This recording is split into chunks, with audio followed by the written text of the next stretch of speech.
From Pittsburgh's People's Media. Midnight Radio, WBRC.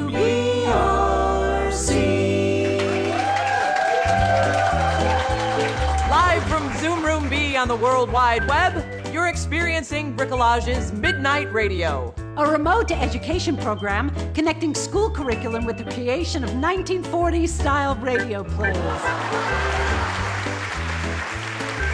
Whatever you're learning in school today, it's Midnight Radio. Students transform into radio plays. It's Midnight Radio. Performing sounds in with characters, say.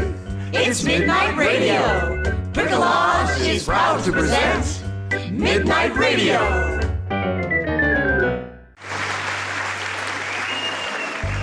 I'm Sto Rox High School teacher Kevin Woods. Welcome to the Sto Rox Cast, created by and starring students from our 9th grade Civics class. Coming to you from 1105 Valley Avenue, McKees Rocks, Pennsylvania. You're listening to Sto Rox Cast, the one and only podcast recorded in Sto Rox Junior Senior High School. On today's show, we'll be covering local voter statistics. Visit from the mayor of McKees Rocks and some things you may not know about your local school board. We'll also be tracking the progress of a petition drafted by Sto Rox students who are eager to see change within their school. And we'll check in with some fashion influencers who will give their opinion on the Sto Rox dress code. Last but not least, we'll feature some interviews with teachers and coaches from Sto Rox Junior Senior High School as we close out the 2024-2025 school year. That's all today on the Sto Rox Cast. Up first, McKees Rocks Mayor David Flick pays a visit to Sto Rox. A classroom full of 9th graders had the opportunity to talk to Mayor Flick and ask him questions about his job and the community they live in. Let's listen in now. Something I always say, and just in case I don't get a chance to have a say right now. There are tons of people in this community who have your backs. I'm going to do my absolute level best to answer all your questions and give you the best truth I have. Why are all our parks run down? Why are all the parks run down? What can be done to fix and make them safer and usable? Okay, that's a great question. So the reason the parks are the way they are is because the bottom dropped out when the mills and the mafia left McKees Rocks. Okay, you're not old enough to remember when those steel mills crashed in the United States. But when that happened, there was a giant sucking sound and all the money went with it. We have only X amount of dollars a year to do X amount of things with. Okay, here's what you probably don't notice. In the last 2 years, McKees Rocks Borough has paved for the first time in 20 years 13 roads. But it takes time. I mean, for a long, long time, we've done nothing. When I became mayor of McKees Rocks, there were only 20 written policies governing the behavior of the cops. We're on track for tripling that number in these last 2.5 years. And just in case I don't get a chance to have a say right now, there are tons of people in this community who have your backs, who are rooting for you or supporting you. You don't know who they are and they don't know you yet. That's the disconnect that we have allowed to have happen over time. Get to know your neighbors, get to know more people, make sure you get to know me more, get my phone number, use it, text me, I will text you back. Let's have this meeting again. Let's make some change. And when necessary, I don't know if any of you understand this phrase yet or not, but you'll need to find over time your way into some good trouble. You'll need to find a way to upset the way things are happening just enough to get the attention that you need. The students at Sto Rox are very grateful to Mayor Flick for taking the time to visit their school. And we hope his visit serves as a reminder to always reach out to your elected officials about your questions and concerns. Remember, elected officials work for you. Now it's time for our next segment, Did You Know? This time on Did You Know, we're talking about voter statistics. Did you know that studies have shown time and time again that the poorest areas of a country are also the areas with the lowest voter turnout? Did you know that in 2018 midterm elections in Allegheny County, the tiny community of Ben Avon had one of the highest voter turnouts? Over 77 people of Ben Avon voted in that election. And did you know that 97% of Ben Avon's residents are white, and their median household income is 3 times as much as the average household income in Allegheny County? Did you know that the poorest neighborhood in the county, including Bradrock, Rankin, Homestead, and McKeesport, only have 45% voter turnout? Did you know that McKees Rocks has the lowest voter turnout in that election at only 39%? That means the people with the most money in the country are making their voices the loudest. While the people in unserved communities feel like their votes don't matter. How do you think the communities with lower voter turnout should address this problem? For some people, getting personally involved with local government is one way to increase awareness of low voter turnout. And did you know that starting a petition is a great strategy for getting involved? A petition is a written request asking the people in charge to make a particular change. It's typically signed by a whole bunch of people, and the more signatures on a petition, the more impactful it becomes. Did you know that when 17-year-old Trayvon Martin was shot and killed in a Florida neighborhood, it was a petition that called for the arrest of George Zimmerman, the neighborhood watch leader who shot him? Did you know that more than 2.2 million people signed the petition, which led to a Florida state attorney announcing that Zimmerman would be charged with second-degree murder? Without a doubt, petitions are a powerful tool that regular citizens can use to affect change. Allegheny County Councilperson at Large Bethany Hallem recently paid a visit to Sto Rox to talk to the students about local government and the impact petitions can have. My name's Bethany. I represent all of Allegheny County, so no matter where you live in the county, including the city of Pittsburgh, I represent you on the county council. I got out of jail in January of 2017. I was a heroin addict for 10 years. I was in and out of jail, lost my license for 10 years, was like living in cars and on people's front porches, and just like didn't really care about what happened to my life. I had never known a politician. I had never met someone who worked in government before, and this girl I went to high school with was running for state rep. And so we were like, hey, like, let's go and help her, and I fell in love with it. People kept asking me and all this stuff, like, when are you gonna run, right? And so I kept laughing at them, because, like, I was a heroin addict, I was in jail, I can't be a politician, like, how's that gonna work? And eventually, after being asked enough times, I decided, okay, whatever, I'm gonna run for county council. And I won, and not just like won, I like whooped him. Right? And nobody thought I could do it. All the media was like shocked that I had beat this guy who had been in office for 20 years. And so I knew that like my fight wasn't over. I had to now prove myself that I didn't win for nothing, that I'm actually going to be different. I'm actually going to do the things that I heard people in my communities tell me they wanted to see. You guys ever did like a petition before? Do you know what a petition is? Okay, so a petition is like you take a piece of paper and you say, we have been here for all this time. I know you're new, whether it's principal, superintendent, whoever you want to address it to. The school board, also address it to them. Like, these are the things that we need to see. I'll help you draft it. And then what you do is you go around, you have all the students sign their name, and it's saying basically, we agree. We want to see this change too. And then you present it. Do you know that you can go to your school board meeting and give comment and tell the school board what to do? I would love to help you write a petition. You get to pick what it says. You take it around to all your friends, you have them sign it and you have them date it, and then you get a group and you go to the school board. You get 50 signatures on a petition. That is so powerful. You get more than that, you wouldn't believe what you can do. With the help of the councilperson Hallem, the 9th graders at Sto Rox Junior High School drafted their own petition to bring the Sto Rox School Board in the hopes that their concerns as students will be addressed.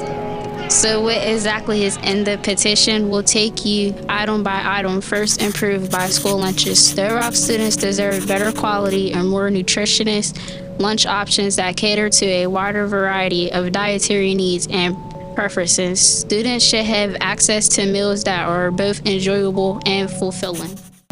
Second item on the petition, cell phones used in schools. Students are asking for the policy on cell phones to be reevaluated so that responsible exceptions can be made to allow students to use their phones during lunch, breaks, and for educational purposes in the classroom. Cell phones are vital for communication with parents and for learning opportunities, and students believe a more balanced approach can be implemented. Third petition item, better snacks in the vending machines. Students are asking for a better variety of both healthy and less healthy snacks to be available for purchase, a balance which they believe will foster and development of healthy eating habits. Fourth item, field trips. Field trips are a valuable educational tool that can enhance the learning experience. The petition calls for more opportunities for students to participate in field trips that align with their studies. Fifth petition item, better resources. Students at Sto Rox often struggle to be provided with the basics like desks, pencils, and paper, and notebooks, which provide an unnecessary challenge to their learning environment. Also, access to Chromebooks was requested, as they are an essential item for students in a modern world. Item 6, leadership retention. The petition asks the school board to focus on retaining individuals in positions such as superintendent and principals, so that there is a constant source of leadership for everyone in the school. Petition item number 7, elimination of the dress code. Students are asking the board to reconsider their implementation of the school dress code so that students can continue to express themselves through their clothing, as long as the expression fell within reasonable guidelines. Item 8, repairing the air conditioner and HVAC system in the schools. This one is self-explanatory, with the students expressing the concern of disruption that arises when the classroom is stifling hot or freezing cold. Petition item number 9, breakfast for all students regardless of arrival time. StoRox students have many transportation challenges when it comes to arriving at school in the morning. The petition calls for breakfast to be made available for every student regardless of arrival time, so that everyone has a nutritious start to their day. And finally, item 10, more school sponsors events. Students are requesting an increase in events such as pep rallies, holiday functions, festivals, and sports tournaments. These events are vital for building school spirits, fostering a sense of community, and providing students with opportunities to engage outside of the classroom. With a total of 110 signatures so far, students are planning to present their petition to the school board on May 22nd. Stay tuned to hear more about how all that unfolds. And now, some breaking news. Students showed up at a recent school board meeting and shared their petition demands. Listen in as 9th grader Julian Crow concludes the student presentation and board president Culver responds. My name is Julian Crow, and in conclusion, the issues we've raised today are not just about a convenience. They are about creating a school environment where all students can thrive, from healthier lunches and better resources to more inclusive policies on dress code and phone use. Each request reflects our individuality and future. We're asking for a school where leadership is stable, classrooms are comfortable, and every student feels valued and included, no matter when they arrive or how they express themselves. And we appreciate you all again using your voices. And it doesn't stop just here. Please continue to speak up. Continue to use your voice. Continue to walk around. You all walking around getting signatures and whatnot, that's a big deal. It takes a lot to do that. So again, thank you all. This is the reason why we do what we do, for real. This is why we do what we do, to make the changes that are important to you all, okay? So again, thank you very much for having the courage to go out and do this. Thank you very much to Mr. Woods for spearheading this thing with your partners. Thank you very much for making this happen, because it is very important, making your voices matter. Thank y'all very much for stepping up, speaking up, showing up. Thank y'all very much. Stay tuned for updates on how the students' petition progresses in the new school year. And now on to our next segment of Show Me the Money. Today on Show Me the Money, we're taking a look at the differences between the Sto Rox School District and Montour School District, just 3 short miles away. So these two school districts are side by side. They couldn't be further apart when it comes to a very important issue, money. In the 2020-2021 school year, Montour School District was able to budget $69,371,000 in expenditures. Sto Rox less than half that, $30,359,000. Kids in Montour have their own Chromebooks and attend school in a building that underwent a $50 million renovation in 2018. At Sto Rox, we have no tablets or laptops available for individual use, and their own building has water damage and no air conditioning. Show me the money. If Montour gets millions to fix their school, where's the money to fix ours? Way back in 2014, a group of Pennsylvania parents and school districts filed a lawsuit claiming that the state legislature had failed to adequately fund public education across the state, including districts like Sto Rox. The lawsuit finally went to trial in the Commonwealth Court in 2021 and lasted for 4 months. On February 7th, 2023, the court found that Pennsylvania's school funding system is unconstitutional. So what does that mean for us? The judge ruled that the funding system needed to be overhauled, but she didn't say how. Experts say they will probably have to raise taxes, but there aren't any finalized plans yet. And in the meantime, students in districts like Sto Rox have to keep going without all the advantages of districts like Montour. Speaking of the advantages of going to school in Montour, students there do not have a strict dress code like the one Sto Rox School Board tried to implement in the fall. To talk more about the Sto Rox dress code is fashion influencer and YouTuber Charlie. Thanks for being here, Charlie. It's my pleasure. So tell us, what do you think of the Sto Rox dress code? Frankly, it's a fashion disaster. Both tops and bottoms have to be solid colors only, and the only colors that can be worn are black, green, or khaki for bottoms, and black, gray, green, or white for tops. No patterns, no nothing. And let's talk about the color green for bottoms. What does that even look like? Green pants? What about those who say that there's still room for personal expression even with the dress code? That might be the case if the dress code limitations were just about keeping things to a small family of solid colors. But there are more guidelines, and these make personal expressions even more possible. And what guidelines are those? Well, for one, no hooded sweatshirts are allowed. And if you do manage to find a sweatshirt without a hood that you like, it has to be worn with a collared shirt underneath. Who do you know under the age of 60 who wears a collared shirt underneath a sweatshirt? Nobody. What would you say to the school board if you could speak to them about the dress code? I asked them to look at what I'm wearing today. I have on a vintage skim hoodie, some leather black pants with some dunks on, and a Tiffany necklace. It's not remotely in line with the existing dress code, but there's nothing inappropriate or distracting about it. Fashion is an important part of personal expression, and young people especially enjoy being able to experiment with different styles of dress to find out what does and doesn't suit their image and personality. I say dump the dress code and focus on the bigger issue at hand. Thank you, Charlie, for taking the time to visit with us today and speaking of the dress code. Hi, I'm Julie. I'm Antonio. And we welcome two guests. Tell us who you are and what organization are you from. Hi, my name is Charlotte Hayward Wesley, and I'm the Executive Director of the Cameron Hayward Foundation, otherwise known as the Hayward House. My name is Eileen Stewart, and I'm Director of Community Engagement with the Hayward House. Who can go to Craig's Closet? Anyone in your school can go to Craig's Closet. Craig's Closet is a room full of men's clothing that we made it look like a store.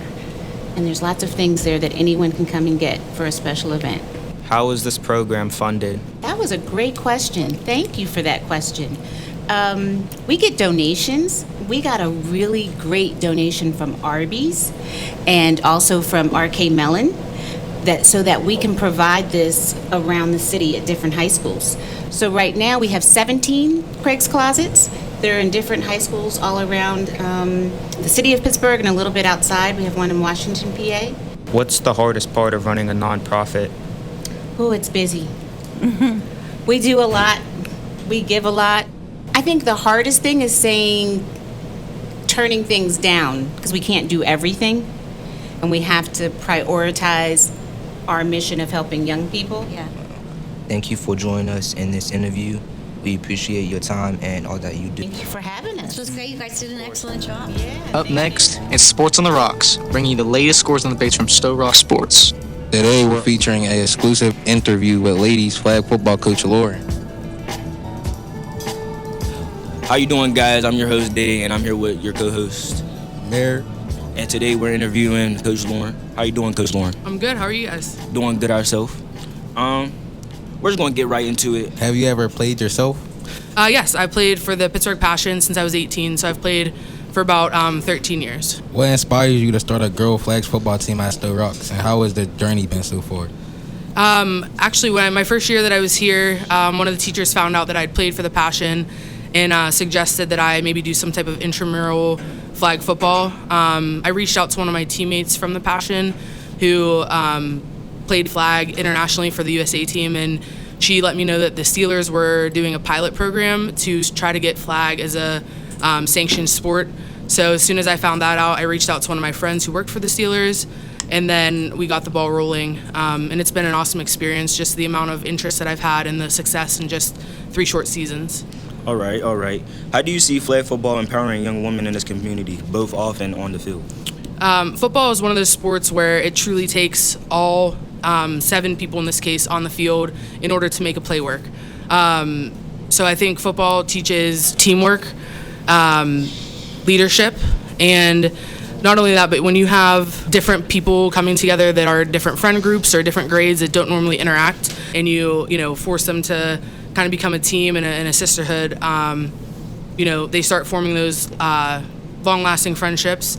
And also, it just gives them a lot of confidence in themselves. Most of them haven't played an organized sport before, so now they've found something that they're truly passionate about, and just the amount of confidence that that's given them has been awesome to see.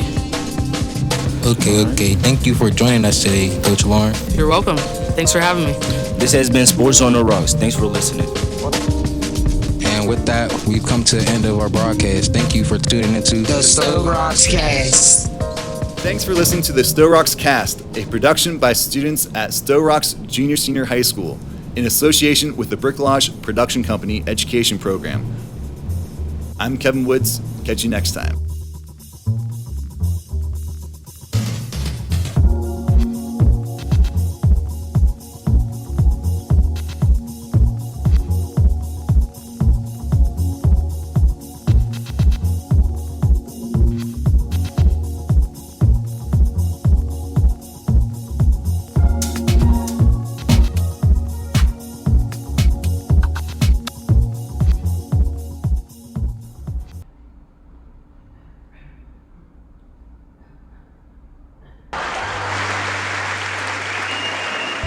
Midnight Radio, WBRC.